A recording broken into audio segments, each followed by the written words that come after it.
Donc là, on va reprendre un point essentiel de la pêche au cou qui est l'utilisation d'une sonde. Parce qu'aujourd'hui, il y a beaucoup encore de pêcheurs qui pratiquent la pêche au cou sans utiliser en fait, cet outil qui me paraît pour moi indispensable. Parce qu'en fait, c'est ce qui va nous permettre de comprendre en fait, la nature des fonds, voir si vous avez une cassure et puis faire évoluer l'èche que vous aurez sur votre hameçon au niveau souhaité. En général, les pêches les plus courantes et les plus pratiques à réaliser et les plus efficaces sont les pêches qu'on réalise souvent à ras du fond ou avec une très légère traîne. Et quand je dis une très légère, ce n'est pas la peine de traîner de 50 cm. C'est 10-15 cm suffiront amplement. Voilà. Donc il va falloir raccorder votre hameçon à la sonde. Pour ça, c'est très simple. Donc avec les sondes pyramidales, il suffit de passer votre hameçon dans l'espèce d'œillet qui se situe au sommet de la sonde. Venez fixer votre hameçon dans la partie mousse qui se trouve à l'embase de la pyramide.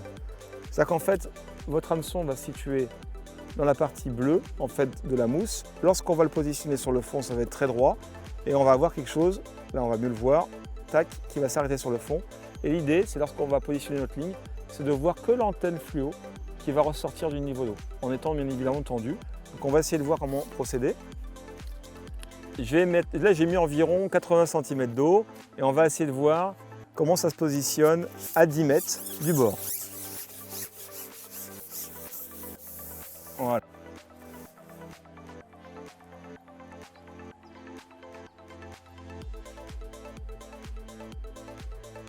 Donc là, lorsque je tends ma ligne, là en fait ce que je fais c'est que je dépose ma sonde tout doucement, tout doucement, tout doucement. À un moment donné, elle se pose sur le fond et je garde la ligne en tension pour voir en fait où se trouve mon flotteur par rapport à cette tension. Donc on voit que le flotteur là globalement il est, allez, 15 cm, 20 cm au-dessus du niveau de l'eau. Ça veut dire qu'en fait mon flotteur, si je laissais la ligne comme ça, traînerait d'autant. C'est-à-dire qu'en fait on traînerait environ de 15 à 20 cm. Ce n'est pas ce que je veux obtenir aujourd'hui. Je vais essayer de me mettre à ras du fond. Donc je vais ramener ma ligne avec ma sonde et je vais enlever ces 15-20 cm qui étaient à l'instant en plus. Donc tac, je fais glisser le flotteur vers le bas et je renouvelle l'opération.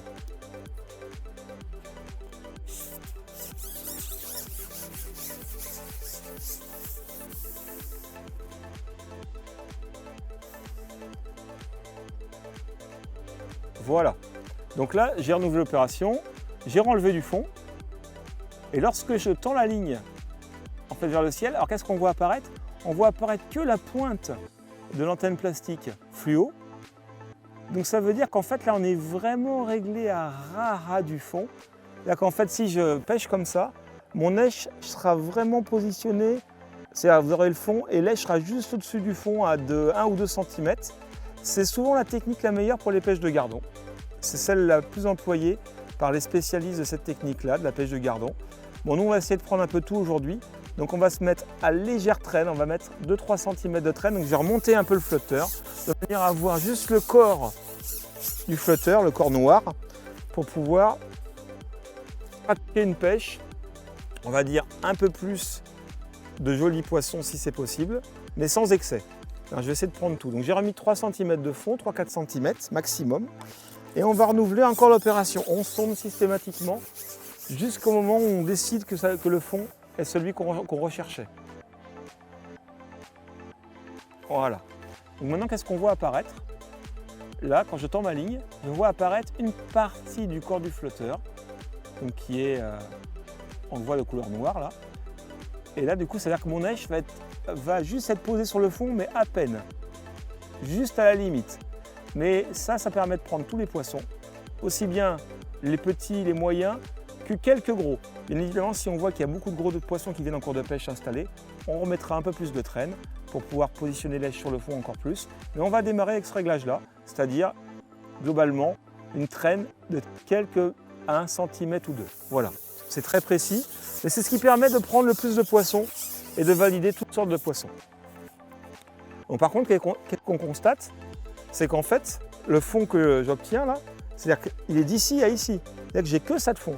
Alors je pensais qu'il y avait 1 mètre d'eau dans ce plan d'eau là, et en fait ça c'était un réglage de l'hiver. C'est-à-dire que l'hiver ici, l'eau est beaucoup plus haute, Et malheureusement, comme dans tous les coins de France, on est dans la période estivale. Cette année, l'année est relativement sèche. Et bien sûr, les eaux des plans d'eau sont relativement basses. Et là, on est passé de 1 mètre à 20, 40, 60. J'ai plus que 70 cm au grand maximum de fond. C'est-à-dire qu'on a dû perdre 30 cm sur le plan d'eau en l'espace de 2 à 3 mois. Voilà. Donc, alors, bien évidemment, ça peut avoir un impact sur la pêche. Mais en tout cas, réellement aujourd'hui, qu'est-ce qu'on se rend compte? On n'a que ça de fond. Donc ça paraît peu pour prendre des jolis poissons parce que c'est vrai que du coup ça ne laisse pas beaucoup d'espace pour accueillir des très gros poissons. Mais le challenge il est encore plus intéressant et on va essayer de voir ce qu'on peut obtenir et ce qu'on peut attraper dans ces conditions-là sur un plan d'eau communal vraiment qui ressemble à des centaines de plans d'eau qu'on peut trouver aux quatre coins de la France. Et on va essayer de voir un peu ce qu'on peut attraper comme poisson avec ce type de profondeur-là. Alors là, je me retrouve du coup avec une ligne qui fait 2,60 m, qui fait la longueur de mon kit, moins 70 cm, c'est-à-dire que j'ai 1,90 m de ce qu'on appelle la bannière. La bannière, c'est la partie de fil qui va du flotteur jusqu'au haut de la canne, c'est-à-dire du flotteur jusqu'au connecteur. C'est beaucoup trop. On risque de mal pêcher à cause de ça. Je pense qu'une bonne bannière en étang se situe entre 1 m et 1,20 m pour aller 1,50 m, vraiment le grand maximum. Là, on est sur 1,90 m. C'est vraiment un peu long. Donc je vais réduire un peu la longueur de la ligne. Je vais la réduire pour moi au moins de 80 cm. Donc j'aurai 1 mètre d'eau, 1 mètre de bannière pour pouvoir pêcher. Ça sera amplement suffisant. Donc pour la réduire, c'est rien de très compliqué, hein. On prend la ligne, on laisse en gros aller entre le flotteur et où je vais obtenir, là je vais laisser 1 mètre. Allez, en gros 1 mètre c'est une grande brassée. On va faire simple. On fait ça, on fait une grande brassée, comme ça. J'ai environ 1 mètre. Et je fais une boucle simple, rien de très compliqué. Voilà, une boucle simple, très très simple. Il n'y a vraiment rien de sorcier. Voilà, donc là on doit voir la boucle. Donc voilà, cette boucle, on va couper l'excédent de fil qui se trouve au-dessus.